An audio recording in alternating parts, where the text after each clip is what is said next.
Bonjour, dans cette vidéo nous verrons comment diagnostiquer et entretenir une application avec un scrutateur laser de sécurité de SICK. Dans les vidéos précédentes nous avons installé Safety Designer, créé le projet, configuré l'application, défini les jeux de champ, assigné les entrées-sorties et la commutation de champ, raccordé et installé le Microscan 3 et transféré la configuration. Nous allons voir ensemble dans un premier temps le diagnostic lorsque l'on dispose uniquement du matériel. Puis, nous verrons le diagnostic avancé avec le logiciel de configuration et diagnostic Safety Designer. Le scrutateur Microscan 3 dispose de 3 LED indiquant l'état des sorties OSSD. Les sorties sont à l'état haut lorsque le champ de protection est libre et que l'appareil n'a pas détecté d'erreur. La LED est alors allumée en vert. A l'inverse, les LED sont en rouge lorsque les OSSD sont à l'état bas. Pour un diagnostic plus important, le Microscan 3 dispose d'un écran LCD. Cet écran peut être de 3 couleurs. Vert lorsqu'il est fonctionnel et que les sorties OSSD sont actives. Jaune lorsqu'une information particulière est disponible, telle que la nécessité de nettoyage ou que le champ d'alarme est interrompu. Rouge lorsqu'il y a un défaut ou que le champ de protection est interrompu. Vous retrouverez dans la notice d'instruction les différentes significations des pictogrammes. Il est possible d'obtenir de plus amples informations de manière textuelle en utilisant les boutons de navigation présents sur le produit. Par exemple, si le capot optique vient à être encrassé, alors l'écran sera ainsi. En naviguant avec les flèches, vous retrouverez des informations textuelles complémentaires. Si l'encrassement du capteur dépasse une certaine limite, alors l'écran devient rouge avec ce pictogramme.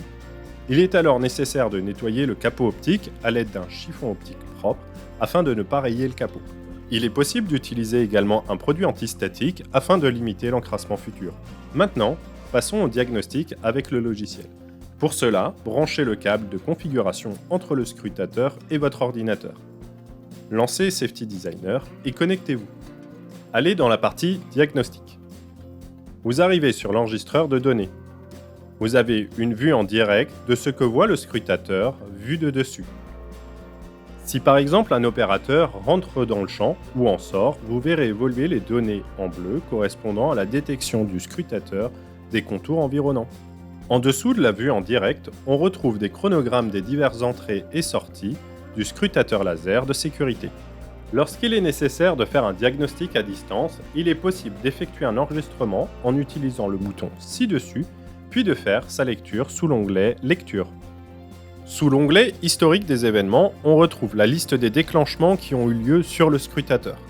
Cette partie est extrêmement utile lorsque des déclenchements ont lieu précédemment. Si on reprend le cas où l'opérateur est passé à travers les champs, vous pouvez rejouer la scène a posteriori tant que le scrutateur n'a pas été redémarré. Vous pouvez retrouver l'historique sous forme de tableau avec les endroits et moments des déclenchements. Si votre scrutateur tombe en défaut suite à des déclenchements intempestifs, ceux-ci peuvent être liés à des perturbations dues à de la poussière. Par exemple, ici nous allons faire tomber des poussières de bois et de plâtre à travers le champ. On remarque que le scrutateur détecte des éléments dans le champ. Il est possible d'éviter des déclenchements liés à la détection d'événements brefs en augmentant le nombre de balayages.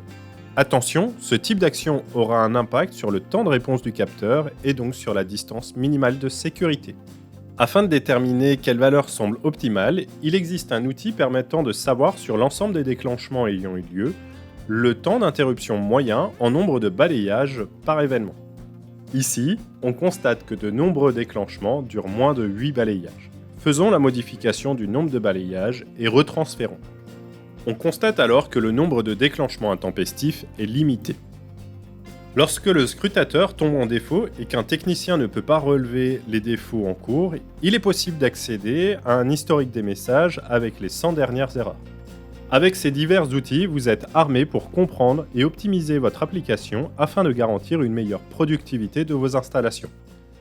C'est ici que se terminent nos tutoriels sur l'utilisation de nos scrutateurs laser de sécurité. N'hésitez pas à parcourir notre chaîne YouTube afin de retrouver d'autres tutoriels sur nos divers produits.